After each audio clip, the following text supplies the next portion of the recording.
Good morning, class third. Welcome back in online computer class. Let's start chapter 1 hardware and software.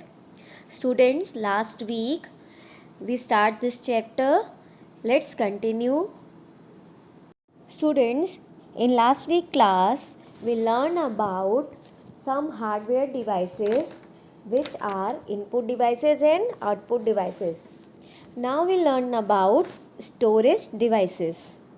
All the works done by us on the computer is stored as data.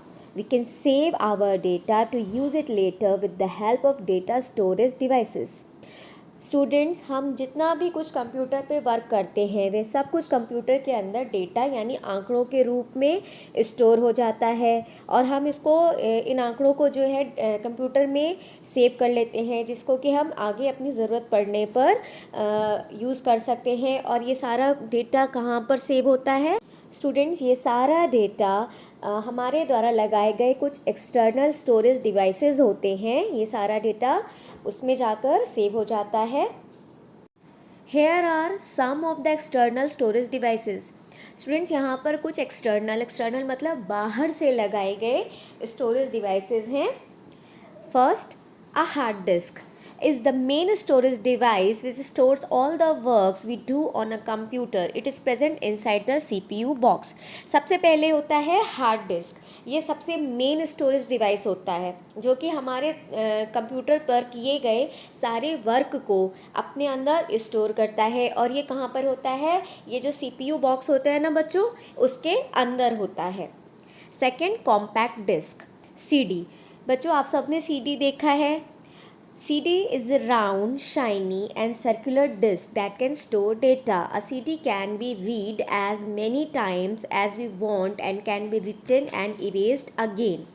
बच्चों, CD आप सबने देखा है। CD कैसी होती है? एक गोल चमकती हुई डिस्क होती है, ठीक है, जिसमें कि हम कंप्यूटर में लगाकर अपने डेटा को स्टोर करते हैं। CD को हम लगाकर कितनी भी बार पढ़ सकते हैं और कितनी भी बार इसमें अपने वर्क को टाइप करके स्टोर कर सकते हैं। और जिस वर्क को हमने पहले से स्टोर करा हुआ है उसको हम इसमें से इरेज यानी डिलीट भी कर सकते हैं। Digital versatile disc, DVD is just like a CD, but it has a greater storage capacity. It is ideal for saving movies for better picture quality.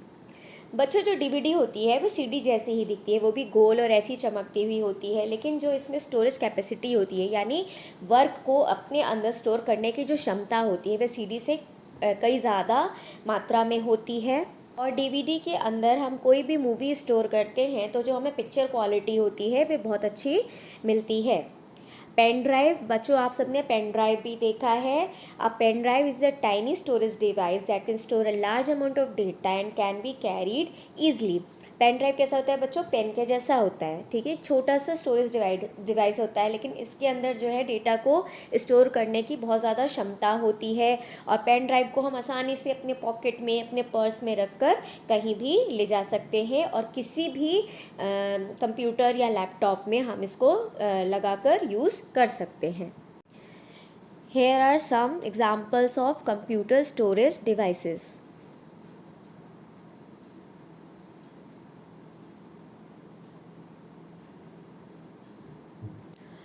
Processing devices. Central Processing Unit CPU is a processing device in a computer. It is also called the brain of a computer. This is where the computer does all its processing work. It processes the data we feed into the computer and gives the output as information. A CPU is made up of three main parts. They are बच्चों, processing devices क्या होता है? Central processing unit, जिसे कि हम short form में CPU कहते हैं। और CPU को कंप्यूटर का ब्रेन भी कहा जाता है। ये वह डिवाइस होता है जिसमें कि हमारे द्वारा किए गए सारे वर्क जो है इसके द्वारा प्रोसेस होते हैं और ये सारा वर्क प्रोसेस होकर जो है हमें एक आउटपुट के रूप में जानकारी देता है। और CPU के जो थ्री मेन पार्ट्स हैं वे क्या हैं? Memory unit. In this unit we can store data and instruction which are to be processed and are then passed on to ALU or CU. Memory unit जो है इसमें क्या होता है बच्चों, हमारा द्वारा जो भी हम कंप्यूटर को इंस्ट्रक्शन देते हैं या जो भी कुछ डेटा हम कंप्यूटर में फीड करते हैं वह मेमोरी यूनिट इसमें जाकर फीड होता है। उसके बाद ये उस डेटा को और उस इंस्ट्रक्शन को उसके ऊपर कार्य करके उसे ALU या CU को भेजता है। Control unit CU. The control unit controls and manages the working of all the parts of a computer. Students, control unit का कार्य होता है कि कंप्यूटर के जितने भी पार्ट्स हैं वे जो भी कार्य कर रहे हैं उनको मैनेज करना और उन पर नियंत्रण लगाना। Arithmetic logic unit ALU. This unit performs all arithmetic and logical operations. इस यूनिट का क्या काम होता है? ALU का काम होता है सभी तरीके के अर्थमेटिक और लॉजिकल कार्य को परफॉर्म करना।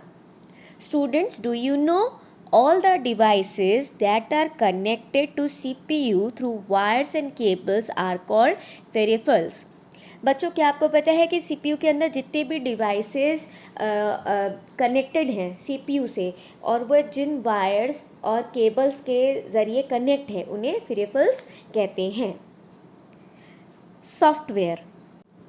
The program or the set of instructions that are given to the computer to perform a particular task is called software. It is the software which tells the hardware how to work. Without software, a computer would be of no use. Students, हम computer को जो भी कुछ programme उस पर करते हैं या जो भी कुछ हम उसे इंस्ट्रक्शन देते हैं वे सारा जहाँ पर परफॉर्म होता है, वे सारा जहाँ पर वर्क होता है उसे कहते हैं सॉफ्टवेयर। सॉफ्टवेयर जो होता है वे हार्डवेयर को ये बताता है कि उसे कैसे कार्य करना है। बिना सॉफ्टवेयर के कोई भी कंप्यूटर वर्क नहीं कर सकता। There are 2 types of software. Students, 2 type के सॉफ्टवेयर होते हैं, system software and application software. System software. A software that is used to control the working of a computer is called system software. System software is required to run the computer. System software makes using computers easy and simple. An operating system is the most common type of system software. बच्चों, system software वह software होता है जो कि computer के सारे work को नियंत्रित करता है। सिस्टम सॉफ्टवेयर बहुत ज़्यादा कंप्यूटर के लिए ज़रूरी होता है।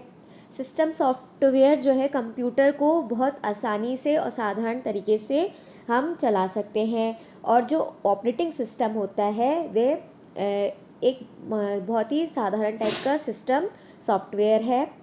An operating system OS controls the overall working of a computer. It acts like a bridge between the computer and the user. The operating system controls the working of all other applications and system software. Most common operating systems available in the market are Microsoft Windows, Mac OS, Linux, Unix. बच्चों, जो operating system जिसको कि हम OS भी कहते हैं उसका क्या कार्य होता है? बच्चों, जितना हम कंप्यूटर पे ओवरऑल वर्क करते हैं सब कुछ ऑपरेटिंग सिस्टम द्वारा नियंत्रित होता है। ऑपरेटिंग सिस्टम एक तरीके से हमारे और कंप्यूटर के बीच में एक पुल का काम करता है, यानी यूज़र को कंप्यूटर से जोड़ता है। ऑपरेटिंग सिस्टम जो है हम कंप्यूटर पे जितने भी सॉफ्टवेयर पर और जितने भी एप्लीकेशंस पर काम करते हैं उसको वो नियंत्रित करता है। जो ज़्यादातर ऑपरेटिंग सिस्टम मार्केट में है वह है Microsoft Windows, Mac OS, Linux, Unix.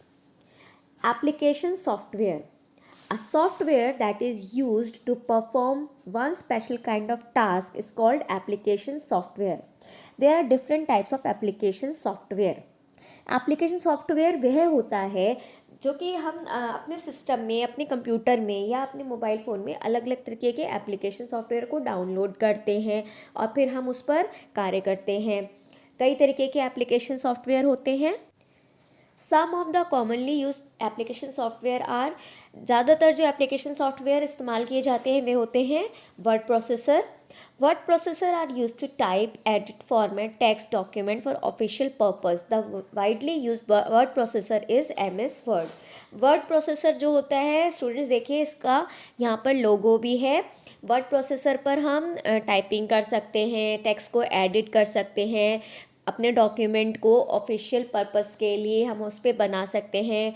और ज़्यादातर जो वर्ड प्रोसेसर यूज़ होता है वह होता है MS word. Second, spreadsheets. These types of programs help to store, organize and calculate the data in tabular form. The most common spreadsheet program is MS Excel. Spreadsheet क्या होता है student? Spreadsheet वह होता है जिसपे कि हम जो भी टेबुलर यानी टेबल में जो हमें डेटा स्टोर करना होता है या कैलकुलेट करना होता है, वह सारा कुछ हम स्प्रेडशीट पर बनाते हैं। ज़्यादातर जो स्प्रेडशीट यूज़ किया जाता है वह होता है MS Excel. Presentation. With the help of MS PowerPoint, we can present our data in the form of slide show. MS PowerPoint जो एप्लीकेशन सॉफ्टवेयर है उसकी हेल्प से बच्चों हम अपने डेटा को स्लाइड शो में, जिसमें कि एक के बाद एक स्लाइड हमारे सामने आती है, उस पर बनाकर हम दिखा सकते हैं। कंप्यूटर गेम्स तो आप सबको पता है क्योंकि आप सभी अपने लैपटॉप पर और अपने मोबाइल्स पर गेम्स को खेलते हैं। We can play games on the computer for recreation. Some of the games such as solitaire, hearts, etc. come pre-installed on the computer. Students, computer पर हम बहुत सारे गेम्स खेलते हैं और कुछ टाइप के गेम्स होते हैं जैसे सॉलिटायर, हार्ट्स एक्सेट्रा, ये कंप्यूटर में पहले से ही इंस्टॉल होकर आते हैं। Music players. We can listen songs on our computer with the help of Windows Media Player, VLC Media Player, etc. हम कंप्यूटर को म्यूज़िक प्लेयर के रूप में भी यूज़ करते हैं और इसमें पहले से जो इंस्टॉल्ड म्यूज़िक प्लेयर्स होते हैं वे होते हैं विंडोज़ मीडिया प्लेयर और VLC media player. Students, do you know the people who works on computer are called liveware. These are the people who give instructions to the computer and get the output. आपको पता है बच्चों, जो लोग computer पर work करते हैं उन्हें लाइववेयर कहते हैं। ये वह लोग होते हैं जो कि कंप्यूटर को इंस्ट्रक्शन देते हैं और कंप्यूटर के ज़रिए हमें आउटपुट रिजल्ट के रूप में प्राप्त होता है। Now students, we have complete this chapter. Thank you. Stay safe.